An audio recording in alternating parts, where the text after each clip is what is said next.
মুচমুচে রসালো আর গরম গরম জিলাপি খেতে কে না পছন্দ করে। আর সেই জিলাপি যদি হয় খেজুর গুড়ের তৈরি, তাহলে তো কোনো কথাই নেই। খেজুর গুড়ের এই জিলাপিগুলো ঘরে কিভাবে খুব সহজে তৈরি করা যাবে, চলুন আজকের পর্বে তাই দেখিয়ে দিচ্ছি।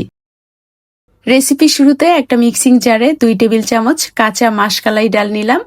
এরকম খোসা ছাড়ানো কাঁচা মাসকালাই ডাল বাজারে কিনতে পাওয়া যায়, আপনারা খোঁজ নিলেই পেয়ে যাবেন।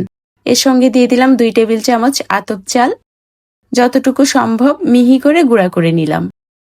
এই তো এরকম হবে। একটা পাশে রেখে দিলাম। এখানে একটি মিক্সিং বোলের মধ্যে নিচ্ছি 2 কাপ ময়দা। জিলাপি সাধারণত ময়দা দিয়েই ভালো হয়। এর সঙ্গে চিমটি পরিমাণ লবণ, 1 চা চামচের 4 ভাগের 1 ভাগ করে বেকিং পাউডার আর বেকিং সোডা দিলাম। সেই সঙ্গে দিয়ে দিলাম গুঁড়া করে রাখা চাল ডালের মিশ্রণ। সবকিছুকে খুব ভালো করে মিশিয়ে নিয়ে এবার স্বাভাবিক তাপমাত্রার পানি দিয়ে একটা গোলা তৈরি করে নিব। একবারে বেশি পানি না দিয়ে অল্প অল্প করে পানি দিতে হবে আর মিশিয়ে নিতে হবে। এই মিশ্রণটাকে কিন্তু খুব বেশি পাতলা করা যাবে না, তাহলে জিলাপির শেপগুলো ভালো হবে না। এরকম করে হাতের মধ্যে নিয়ে প্রায় 8 থেকে 10 মিনিটের মতো ফেটিয়ে নিতে হবে। উপরে উঠাতে হবে আর নিচের দিকে বাড়ি দিতে হবে।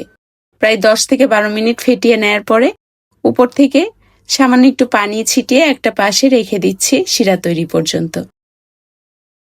শিরা তৈরির জন্য একটা প্যানে নিলাম 2.5 কাপ জালের রস। রাজশাহী অঞ্চলে এটাকে জালের রসই বলা হয়। আমি ফ্রিজে রেখেছিলাম। জালের রস কিন্তু ঝোলা গুড় না, ঝোলা গুড়ের চেয়ে আরো বেশ খানিকটা পাতলা। আমি এরকম চিটচিটে একটা শিরা তৈরি করে নিয়েছি। 1 তার 2 তারের শিরা করার দরকার নেই।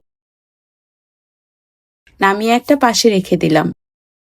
ব্যাটারের মধ্যে কিছুটা ভাজা তিল দিলাম, এতে করে জিলাপিগুলো খেতে বেশ ভালো লাগে।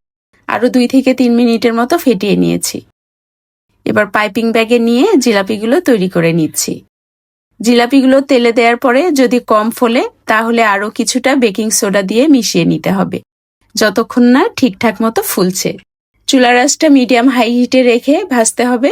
যদি জিলাপিগুলো তেলের উপর ভাজতে বেশি সময় নেয় তাহলেও কিন্তু জিলাপিগুলো চ্যাপ্টা হয়ে যাবে। জিলাপিগুলো যখন 2 দিক থেকেই গোল হবে তখনই পারফেক্টভাবে এর মধ্যে শিরাগুলো যাবে। একটা করে জিলাপি উঠাতে হবে আর শিরার মধ্যে চুবিয়ে নিতে হবে। আমি শিরার মধ্যেও কিছুটা ভাজা তিল দিয়েছি। জিলাপিগুলো উঠিয়ে সঙ্গে সঙ্গে শিরার মধ্যে চুবিয়ে ধরতে হবে, না হলে কিন্তু এগুলো ঠিকঠাক মতো রস খাবে না। সবগুলো জিলাপি আমি একই রকম ভাবে রসে চুবিয়ে নিয়েছি। একটি ভেঙে দেখাচ্ছি, দেখুন এই জিলাপিগুলো কতটা পারফেক্ট হয়েছে। আশা করছি রেসিপিটি ভালো লেগেছে। রেসিপিটি ভালো লাগলে ফ্রেন্ডস ও ফ্যামিলির সঙ্গে শেয়ার করবেন। ভালো থাকবেন সবাই। আল্লাহ হাফিজ।